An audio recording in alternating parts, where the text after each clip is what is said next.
Alright guys, sorry about that. We had to regroup the phone here. Alright, so we're going to get back to where finally getting help. I was so skeptical about therapy was going to be the solution. The last thing I wanted to do was go sit down, some little sofa, somebody I never even knew,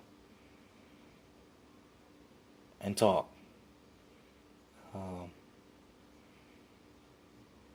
But my choices of becoming a raging alcoholic and being suicidal was not a road I wanted to go down.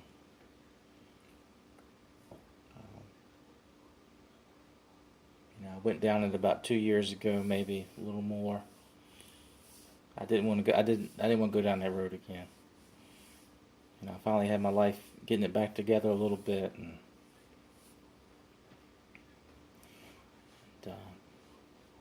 I'm telling you guys, talking to somebody is the most hardest thing in the world, but that's what you got to do. I'll tell you a little bit about the therapy I chose, and we'll talk about some more treatment options. I chose something called EMDR. EMDR stands for eye movement. Can't never say that big word, sorry about that. I know that sounds sad, but it is what it is. Desensitizes you, and you reprocess it. I tell you, when I got into those sessions, they were so intense. It took me so much deeper into the calls. And then it brought up all these negative emotions of why I was so connected to these certain calls. People with PTSD, there's a reason why that they're connected to these calls, why they cannot get them out of their mind, why they keep replaying.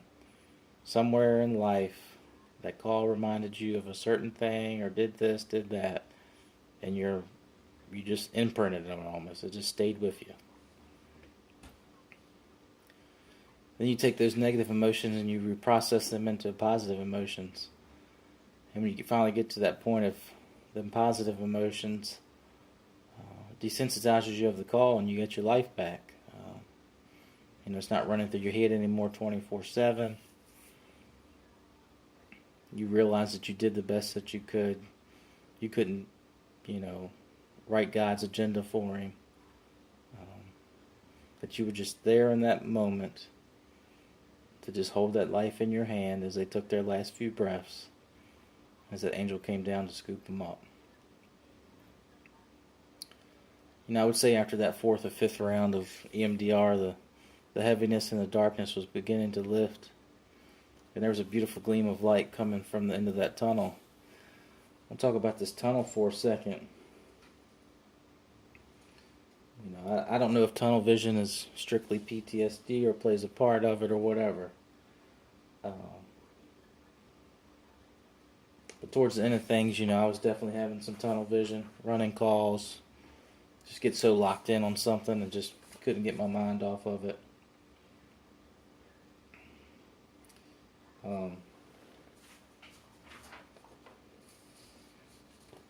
Then you just find yourself just trapped in this dark tunnel. And this dark tunnel just has so many faces and screams and so much just death and destruction. I remember going to therapy, and I still am going to therapy, but the dark times of therapy, we'll call it that. When I walked into this building, there was just this huge hallway, and it had this big, almost like a tunnel walkway. I told my therapist one day that every time I walk into your office, we talk about these calls, and when I walk out, my mind, I paint it on that ceiling. That ceiling looks like a tunnel. I just paint that darkness. I paint those screams, paint those faces, those death and destruction. I just paint it and I walk away from it. Those flashing lights. That was a big thing for me, those flashing lights. I really started getting beside myself.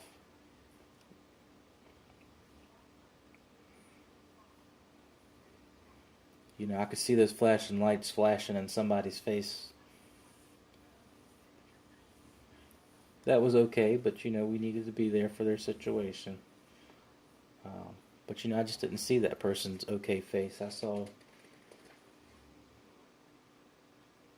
the faces of the calls that haunted me, and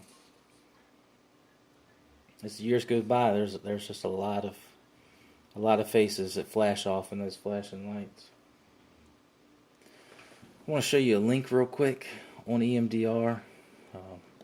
I don't want to beat it up too much to death, but this is definitely a good read for you if you're thinking about it. All right, go to Google, EMDR hidden gem for PTSD treatment. It's in the emsworld.com article. This was just posted October of this year. You know, this stuff is really getting new, getting out there. Scroll down, click on continue reading. And man, this is the best article on EMDR I've ever read. And trust me, I've been researching the you know what out of them. And even at the end of it, it helps you find a therapist that does EMDR within your locality. So this article is gold. Literally gold. The person that wrote this article, you know, I just hope they realize how much this is going to help somebody. And also the person that shared their story in this article. Better than any amount of money for sure. Please take the time to read that article. All right.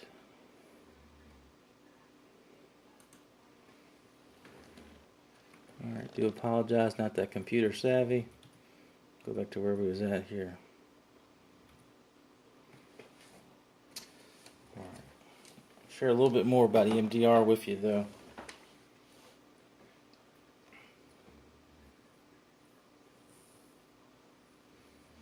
One thing I used to tell my therapist all the time is, I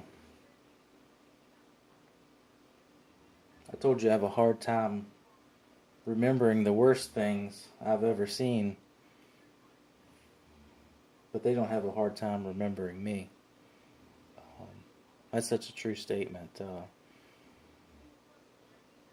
You know, I could go into therapy and just try so hard to remember some of the stuff and the feelings attached to it, and just have to really dig into it and do this EMDR stuff to get them out. But the funny thing is, I could just be driving to work or eating lunch, hear a certain sound or smell, and bam, just trigger that call. I mean, it's just so vivid. It just didn't have a hard time remembering me.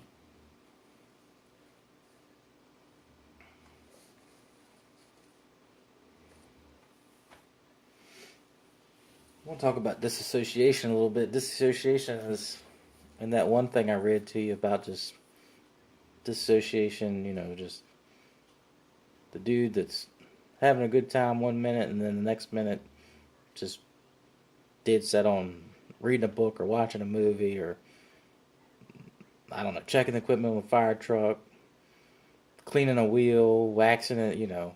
Don't talk to him. If you go over there and try to approach him, he's going to chew your ass out.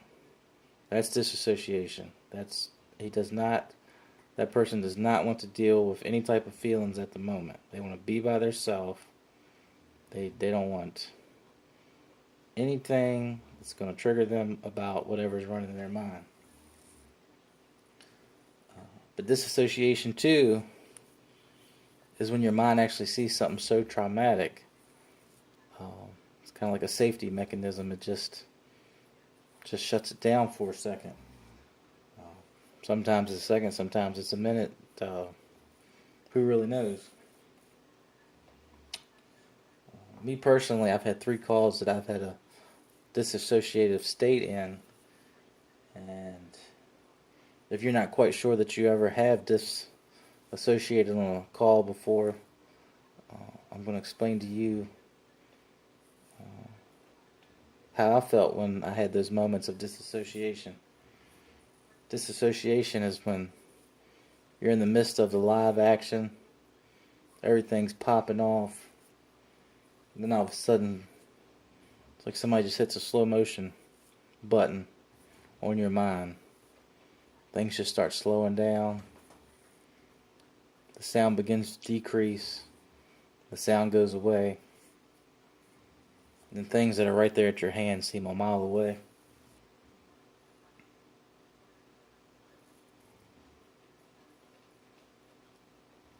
During that time of slow motion and no sound, and things seem so distant, if you believe that there is an enemy out there that likes to seek and destroy, you can best believe that that's the time when they enter these negative emotions in your head that'll carry with you for life. Then the live action pops off again.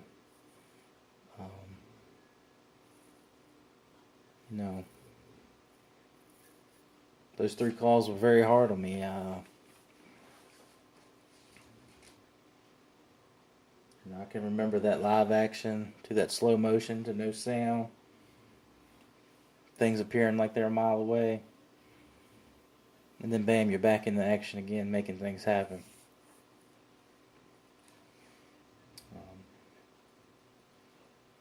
That's disassociation.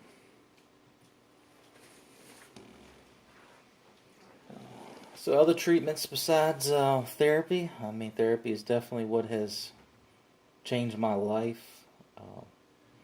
Definitely have control again. The calls are not running through my head. I'm happy again. I'm smiling. I'm enjoying life. I'm doing this presentation.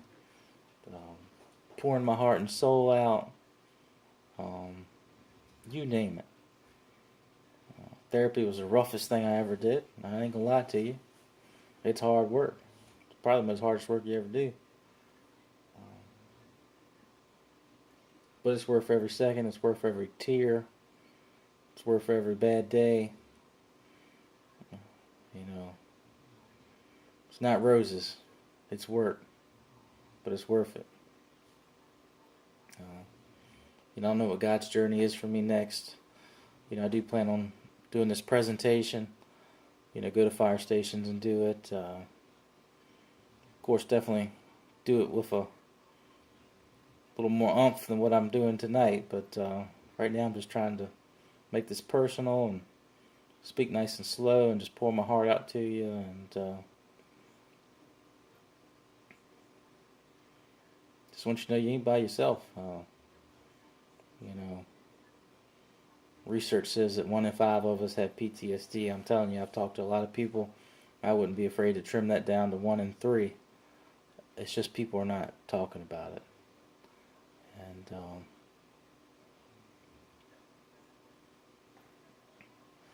we'll go on to why I think they don't talk about it here shortly. But I want to talk about medications for a second. I'm not a doctor. I'm not going to beat it up, but I will tell you this about medications. If you need it and it works, roll with it. Not my first choice, but this I'm going to tell you my personal experience with medications.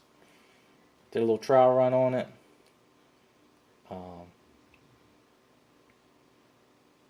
I could still see the calls. The calls were probably more vivid than without the medication. But the thing is, I couldn't feel anything. I didn't like it. I want to be able to, if I see something, I want to go to therapy, feel it out, make it go away. I've had somebody tell me, well, in life sometimes that's just the best you think you can do is not feel it anymore. It's still there with you, but you don't feel it. I'm telling you, with the right professional, you can make this stuff go away. And not only can you make it go away, you can turn it into something positive. You also have acupuncture.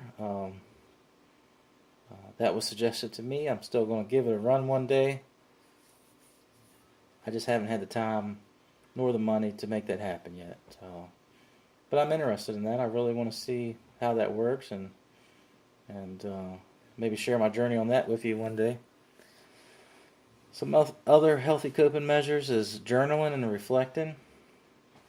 I mean, I don't have a little book that I carry around, Crazy Dev's PTSD journal, but I text myself stuff all the time and then I reflect on it. I'll tell you one thing I did do in therapy is I wrote a letter of compassion to myself. And man, you think you got a big set and you're a big strong man, you try writing that letter. That letter of compassion ain't no joke. I tell you which direction I had to take with it. Of course the therapist told me to do it, but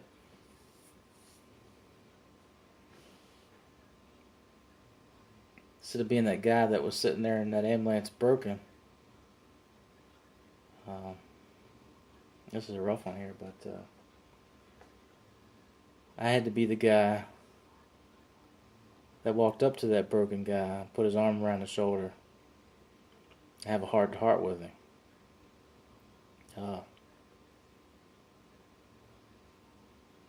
I told you the second hardest thing about this is telling somebody that you love that, you got a problem, we got to work through this.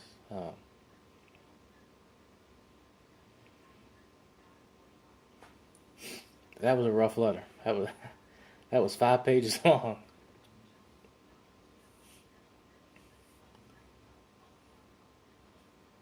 But when you hold this shit in for a lot of years, you'll write some long letters. Not a big drawer. The therapist asked me to draw out some bad calls. I typed them out. Drawing ain't my thing. I really don't like it. But if I know people that are artists, draw your heart out. Draw your heart on that piece of paper.